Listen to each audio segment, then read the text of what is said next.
Queridos, Haris Cairene, Deus abençoe a todos vocês. Como eu sempre digo, este é o dia que fez o Senhor. Alegremos-nos e nos regozijemos nele. Pessoal, lição de número 13: a impaciência na espera do cumprimento da promessa. Quantos de nós não já ficamos impacientes com a demora? Aparentemente demora, né? Porque para a gente é uma coisa e o tempo para Deus é outra. Então, queridos, quanto a quem aqui nunca ficou impaciente? Quem aqui nunca achou que uma promessa não esteja demorando? Abraão levou 25 anos praticamente para essa promessa se cumprir. Então, estas e outras questões estarão sendo faladas aqui nesta lição de número 13, a impaciência na espera do cumprimento da promessa. Gente, é possível que pode acontecer em algum momento de eu tossir aqui devido a uma gripe, né, que tá todo mundo pegando e eu acabei pegando também. Mas eu vou tentar me esforçar o máximo possível e a voz ainda está um pouco rouca, né? O texto em classe é Gênesis capítulo 16, versículo 1 ao 16. Palavras-chave: impaciência, espera, promessa e cumprimento. Introdução. A narrativa de Gênesis 16 revela uma tensão profunda entre a promessa divina e o tempo humano, que aí a gente vai levar em consideração, né, o Cronos e o Kairos, né, porque o Cronos é o tempo do homem, 60 segundos, 60 minutos e tal. E você tem o tempo de Deus, que é o Kairos, que é o que está lá nos Salmos, né? Deus, um dia para Deus é como mil, e mil é como um dia. Então, assim, o que Deus pode fazer em um dia, o homem leva mil. O que Deus leva, se quiser, né, para mil, o homem pode fazer um dia, ou vice-versa. Então, o tempo de Deus é totalmente diferente. Deus havia prometido a Abraão um descendente, Gênesis 15. Mas o cumprimento parecia tardio. Surge então a impaciência, uma reação comum à espera prolongada. Engraçado que a própria Bíblia diz que a bênção demorada desfalece o coração, né, gente? No hebraico, a ideia de esperar pode ser expressa pelo verbo, né, pelo cavar, que carrega o sentido de aguardar com expectativa, mas também de estar ligado, entrelaçado, indicando dependência de Deus. Abrão e Sarai, porém, deixam de entrelaçar-se com a promessa divina e tentam antecipar o agir de Deus, porque é muito demorado, né, gente? E você conta também com a idade, conta com o tempo, isso tudo pesa e pesa muito. Na atualidade, a gente sofre mais ainda por causa da ansiedade, da depressão e das inquietações, da agitação do dia a dia, a gente também sofre muito com isso. O pai da fé e a tentativa de ajudar a Deus, de ajudar Deus, esse é o primeiro a grande sessão, mas uma outra questão aqui também é essa ideia, né, de você estar numa idade já avançada, isso tudo também atrapalha muito. O plano para ajudar a Deus, a primeira subseção. Sarai interpreta sua esterilidade como uma ação divina ao declarar que o Senhor a impediu de gerar filhos utilizando o verbo azar, que transmite a ideia, eu estou deixando transliterado, porque se vocês quiserem falar, ou quem for professor, né, quiser falar, fica mais fácil. Que transmite a ideia de restringir ou fechar. Ainda que reconheça a soberania de Deus, ela propõe uma solução humana por meio de H, revelando uma fé tensionada entre crença e controle. Lembrando, gente, que no Antigo Testamento todas as coisas, tanto boas quanto mais, são atribuídas a Deus. Aí você tem aí a ideia do dualismo grego, que eles não conheciam, os autores também não conheciam essa questão do dualismo. Então você vai ver várias vezes, inclusive no livro de Jó, a ideia de tudo ser Deus que faz, né? Por exemplo, Deus mata, mas também dá vida, Deus sara, mas também faz a ferida. Então você tem toda essa perspectiva. Então, Sara, ela vai dizer: Deus, o Senhor me impediu. Você tem Jacó respondendo a Rebeca, desculpa, a Raquel, dizendo o seguinte: porventura eu sou Deus para te dar filho? Então você. Tudo é atribuído a Deus nesse contexto. Ainda que se reconheça a soberania de Deus, ela propõe uma solução humana por meio de H, revelando uma fé tensionada entre crença e controle. O uso do verbo amar, que significa dizer, indica que sua fala não é apenas informativa. Inclusive, gente, no dicionário hebraico, português, geralmente os verbos aparecem assim. A gente traduz aqui como no infinitivo, mas no hebraico, todo o verbo no dicionário hebraico-português ele aparece na terceira pessoa do singular, ou seja, seria aqui disse. Mas a gente sempre traduz, fala como dizer, porque é assim que fica no português, né? Os nossos verbos, sempre no infinitivo. Então, amar aqui está na forma de terceira pessoa singular, que é assim como aparece no dicionário, mas a gente traduz assim. Mas dicionário mesmo no hebraico, para o português, ele também aparece como disse, que aí a gente vai ver essa questão. Então, esse verbo ele indica que sua fala não é apenas informativa, mas direta, dando início a uma ação que tenta substituir o agir divino. Esse verbo dizer, ele tem teologicamente uma ideia diferente do verbo davar, que significa falar ou palavra, né? Porque é a mesma forma, o substantivo do verbo. Só que assim, esse verbo ele é muito usado nas narrativas bíblicas, geralmente com o vaiktol, né? Vaiomer, e aí esse verbo aqui, kal vaiktol, terceira pessoa singular, ele diz. E aí, por isso que ele é usado na boca do narrador, do Abraão, que é o personagem, o Sara, que é a personagem, mas esse amar não é usado para palavra de Deus, né? Porque quando Deus fala, geralmente é o verbo davar, que vai ser a palavra de Adonai, né? Então, ele não é apenas uma informação, mas é uma questão direta, dando início a uma ação que tenta substituir o agir divino. Então, a fala ali, o dizer ali é como se fosse uma substituição. Por isso que não é o davar, mas o amar, porque é o homem que está falando e não é Deus. Aqui percebemos que a impaciência frequentemente se disfarça de pragmatismo espiritual. Quantos de nós não já tentamos ajudar Deus? Quantos de nós não ficamos impacientes? Ah, vamos fazer assim, se fizesse assim. Então, isso é normal, é natural na vida da pessoa, mas agora é necessário suportar, é necessário vencer todo esse contexto. Desculpa, gente. Eu avisei, né? Me desculpe. Contexto de impaciência, de ansiedade, sabe? De inquietação. Uma tentativa de resolver com recursos humanos aquilo que só Deus pode cumprir. Gente, se Deus não resolver, ninguém resolve. Segunda subseção, Abraão aceita o plano de Sarai. O texto afirma que Abraão ouviu a voz de Sarai, empregando o verbo chamar. Aqui o verbo é empregado pelo narrador, que coloca isso no personagem, que implica não apenas escutar, mas obedecer. Dessa raiz chamar também vem um substantivo que é shen, que é nome, né? Shen. Então, chamar é o verbo ouvir. Abraão ouviu.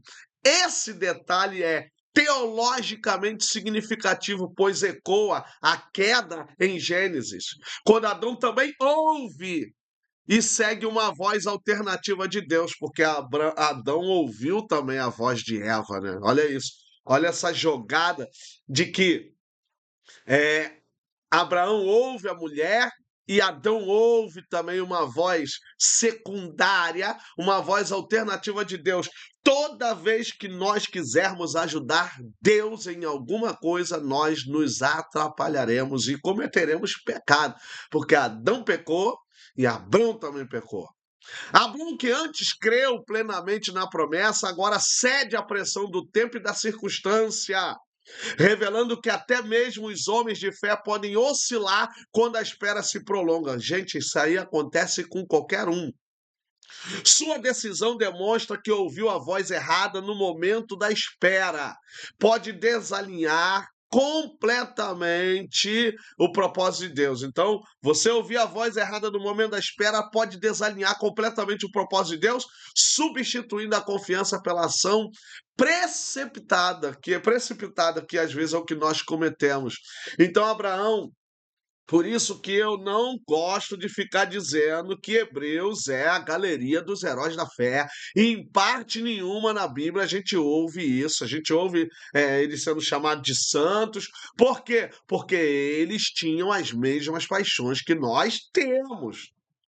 Entende? Então eles também tinham os seus prós e os seus contras e tinham os seus desafios no meio da fé. Não é fácil aguardar 25 anos já na velhice. Ah, gente, o camarada casou agora, tem 20 aninhos. Ah, eu vou te dar um filho novo, e o filho não vem, e o filho não vem. Aí vai chegando 30 anos, aí vai chegando os 40 anos, e aí a coisa vai mudando. Mas mesmo assim, olha a diferença para Abraão, 75 anos. Então, gente, a questão vale a pena precipitar-se? Vale a pena a gente cometer a precipitação? Não é melhor a gente aguardar, esperar e lançar a nossa ansiedade sobre Ele, porque Ele tem cuidado de nós, e viver, seguir o fluxo dentro da vontade dEle e deixar com que no momento certo, porque quando a gente fala aqui da voz, porque Abrão ouviu a voz de Sarai, Deus também se silenciou. Às vezes Deus também fica em silêncio, e aí a gente tem que calar as outras vozes para poder tentar ouvir Deus no silêncio. Olha isso, ainda tem essa questão, né? Terceira subseção, H zomba de Sarai, porque ela vai ter Ismael, né? Nasce Ismael. Após conceber, H passa a desprezar Sarai, e o texto utiliza o verbo kalal, que significa tornar leve, desprezar ou desvalorizar. Esse termo revela uma inversão de papéis e valores dentro da casa. Vê se não tem a mesma estrutura que Ana, que era desvalorizada, desprezada por Penina. É o mesmo contexto. É. Aquela que era serva passa a olhar com desdém para a sua senhora. O que deveria ser uma solução torna-se fonte de conflito. Por quê? Porque a impaciência causa inquietação, gente, ansiedade. Então, o que era para ser uma coisa boa vai virar um fardo, vai virar um conflito, mostrando que decisões tomadas fora do tempo de Deus produzem desordem nas relações humanas. E o pior, que não é só eu que, quando decido precipitadamente pago o preço, é toda a minha família, é toda a minha casa. Então todo mundo aqui pagou o preço, todo mundo aqui sofreu, teve que rever toda a situação. A impaciência, portanto, não afeta apenas quem decide, mas também todos ao redor. Vai todo mundo, família, todo mundo, gerando orgulho, quebra de honra e instabilidade emocional e espiritual. É o que acontece quando a gente vai desobedecer a Deus por causa das nossas precipitações. Por isso que a paciência, gente, isso está em Romanos, capítulo 5, sabe? Que está bem claro lá falando da paciência. entende? Dessa constância, né? Sendo, pois, justificados pela fé, temos paz com Deus por meio de nosso Senhor Jesus Cristo, e não somente isso, mas também, olha isso, nos gloriamos na tribulação. Sim.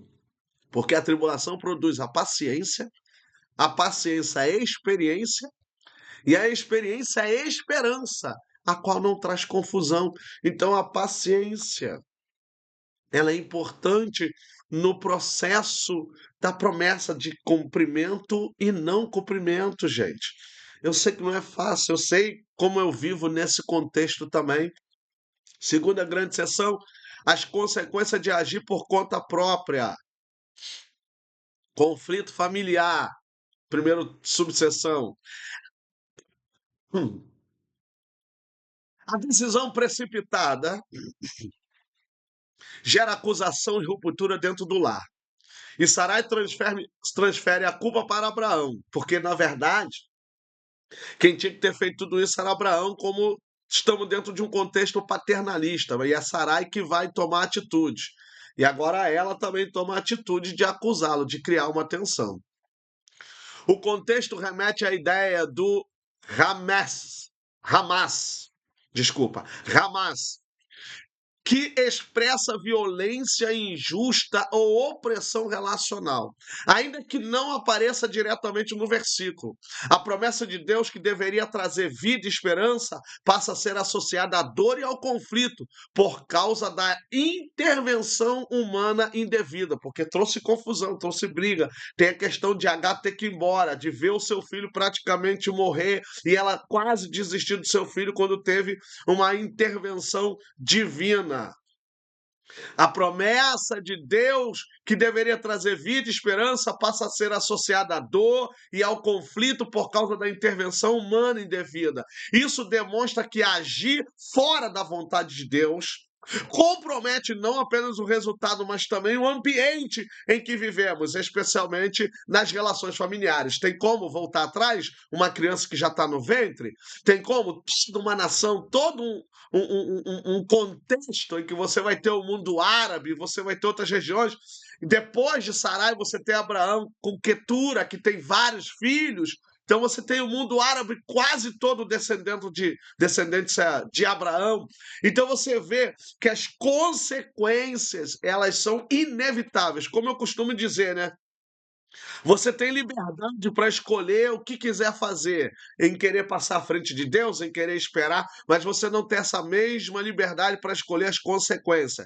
Então, quando Deus não fala, o ideal é parar e aguardar Deus falar. Eu não estou dizendo que você vai sentar, deitar e não fazer nada. Não, você vai manter sua vida, vai trabalhar, vai seguir o fluxo, mas sem tomar decisões precipitadas. Eu não vou sair do trabalho, mudar de lugar, não, não. Tem que aguardar ao Senhor falar para que a coisa aconteça. Segunda subseção, a fuga de Agar. Diante da aflição, H foge. E o verbo utilizado é barar, que significa barar, que significa escapar ou fugir de uma situação insuportável, porque o negócio realmente ficou feio demais. Esse movimento revela o nível de opressão que ela experimentava, mostrando que a decisão de Sarai gerou sofrimento real e concreto.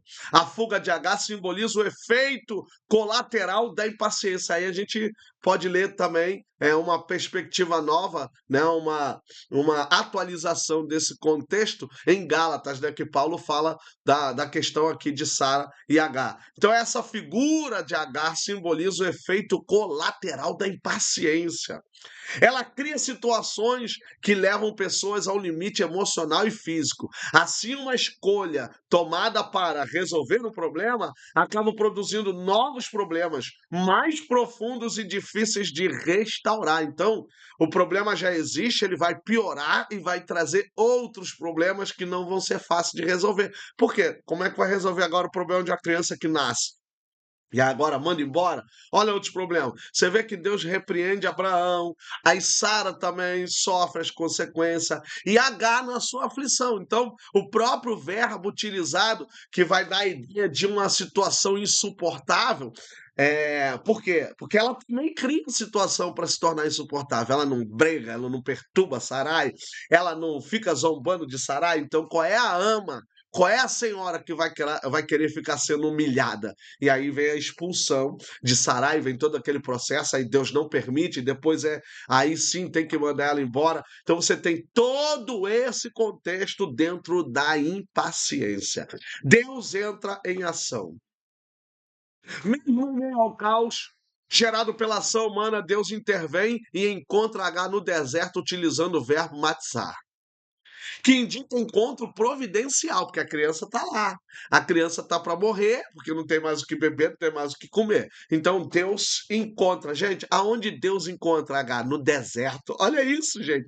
O encontro de Deus conosco, às vezes, é no deserto. No pior momento, é no desespero, quase no limiar de toda a ânsia, de toda impaciência, Deus vai lá e se encontra com a gente. Aonde? No deserto.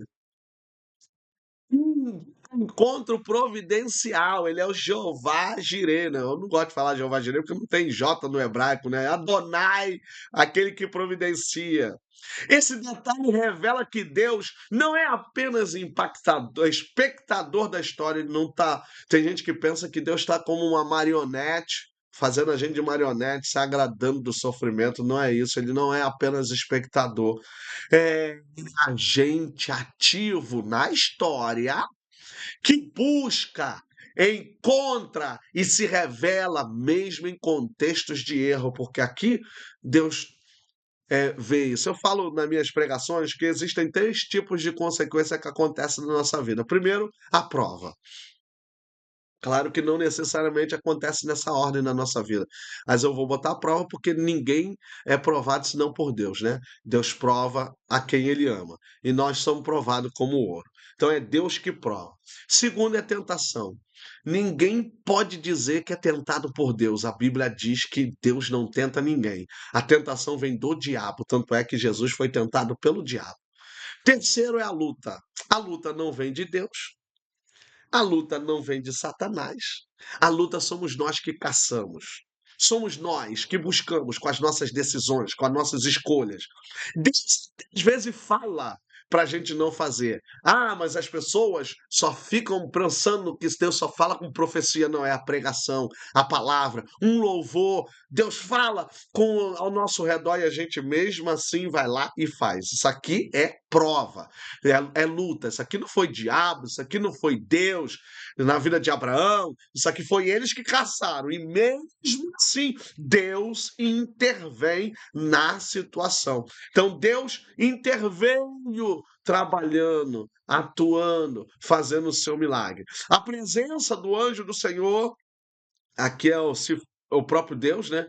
Demonstra que a graça divina alcança o ser humano mesmo fora do caminho ideal, reafirmando que Deus continua trabalhando, mesmo quando falhamos em confiar plenamente nele, porque aqui você tem uma promessa de Deus a Abraão, né?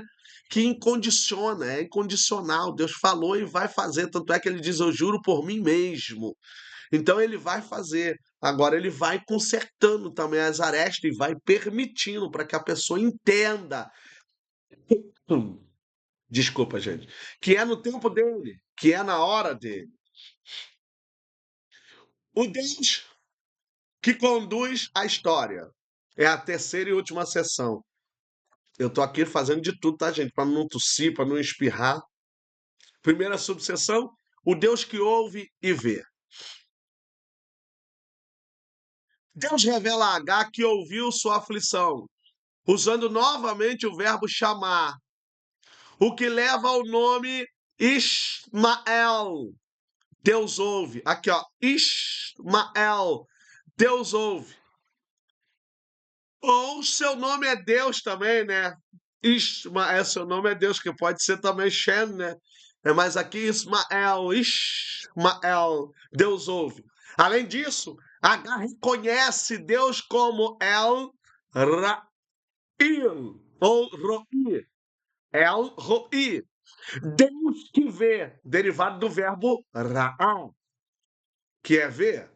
Essa dupla revelação, ouvir e ver, isso aqui é profundo, gente, na teologia. Porque a gente tem isso em Abacuque, que de ouvir e de ver. Isso é muito profundo teologicamente no Antigo Testamento. Mostra a profundidade do cuidado divino. Inclusive, ali eu coloquei Deus tudo ouve, tudo sabe, tudo vê. Porque no grego tem um verbo que é roral, e ele está muito ligado ao verbo saber, que é o verbo oida, porque num tempo verbal, no auristo, é, ele tem a mesma raiz do verbo oral. Então, eu só sei se eu vejo. Se eu vejo, então eu sei.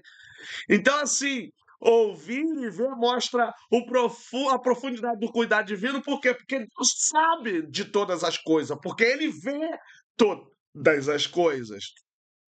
Deus não apenas percebe externamente, mas conhece internamente a dor humana. Deus sabe o que eu e você estamos passando. Deus se apresenta como aquele que está atento, sensível e presente em toda circunstância. Ele sabe o que cada lágrima nossa está falando.